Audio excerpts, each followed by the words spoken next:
വഖഫ് നിയമ ഭേദഗതി ബില്ല് പരിഗണിക്കുന്ന JPCയിലെ പ്രതിപക്ഷ അംഗങ്ങൾ സ്പീക്കറെ കണ്ട് കൂടുതൽ സമയം ആവശ്യപ്പെട്ടിട്ടുണ്ടെന്ന് കൊടിക്കുന്നിൽ സുരേഷ് MP പറയുന്നു. മുനമ്പം ഭൂമി തർക്കം സമവായത്തിലൂടെ പരിഹരിക്കണം.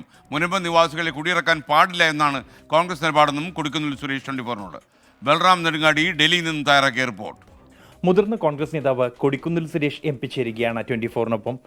വഖഫ് ഉൾപ്പെടെയുള്ള 16 ബില്ലുകളുണ്ട്. അതിൽ ഏറ്റവും പ്രധാനം വഖഫ് തന്നെയാണ്.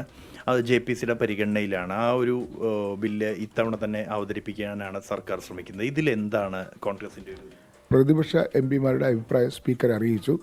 ജോയിൻറ്റ് പാർലമെൻ്ററി കമ്മിറ്റി ചെയർമാൻ ഒട്ടും സുതാര്യമായ രീതിയിലല്ല ഈ കമ്മിറ്റി നടത്തുന്നത്. ഇതിനകത്ത് ഒരുപാട് ആക്ഷേപമുണ്ട് പ്രതിപക്ഷം പറയുന്നതൊന്നും കേൾക്കാൻ ചെയർമാൻ തയ്യാറാകുന്നില്ല. ഏകപക്ഷീയമായിട്ടാണ് ചെയർമാൻ പ്രവർത്തിക്കുന്നതെന്നുള്ള പരാതിയാണ് JPCയിലെ ജോയിൻറ്റ് പാർലമെൻ്ററി കമ്മിറ്റിയിലെ കോൺഗ്രസ് അടക്കമുള്ള പ്രതിപക്ഷ MPമാർ സ്പീക്കറെ ശ്രദ്ധപ്പെടുത്തിയത്.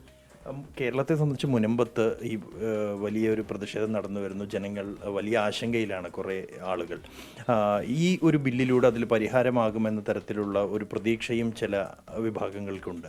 എങ്ങനെയാണ് ഇതിനെ കാണുന്നത്? അല്ല, മുനമ്പം വിഷയം സെപ്പറേറ്റ് ആയിട്ട് പ്രത്യേകമായി കാണേണ്ട ഒരു വിഷയമാണ്. അത് സമവായത്തിലൂടെ പരിഹരിക്കേണ്ട ഒരു വിഷയമാണ്. അക്കാര്യത്തിൽ മുനമ്പം നിവാസികളോടൊപ്പമാണ് കേരളത്തിൻ്റെ പൊതുസമൂഹം, അതുപോലെ എല്ലാ വിഭാഗങ്ങളും. അങ്ങനെ മുനമ്പം സംഭവത്തിൽ നീതിപൂർവമായ നടപടി ഉണ്ടാകണമെന്ന കാര്യത്തിൽ ആർക്കും സംശയമില്ല. അതുകൊണ്ട് തന്നെയാണ് UDF ഒരു നിലപാടെടുത്തിട്ടുണ്ട്. സംസ്ഥാന ഗവൺമെൻറ് ഇക്കാര്യത്തിൽ മുൻകൈയെടുത്ത് ഇരുകൂട്ടരുമായി സംസാരിച്ച് പ്രശ്നത്തിന് പരിഹാരമുണ്ടാക്കണം എന്ന നിലപാട് തുടക്കം മുതലേ തന്നെ ഞങ്ങൾ സ്വീകരിച്ചിട്ടുണ്ട്.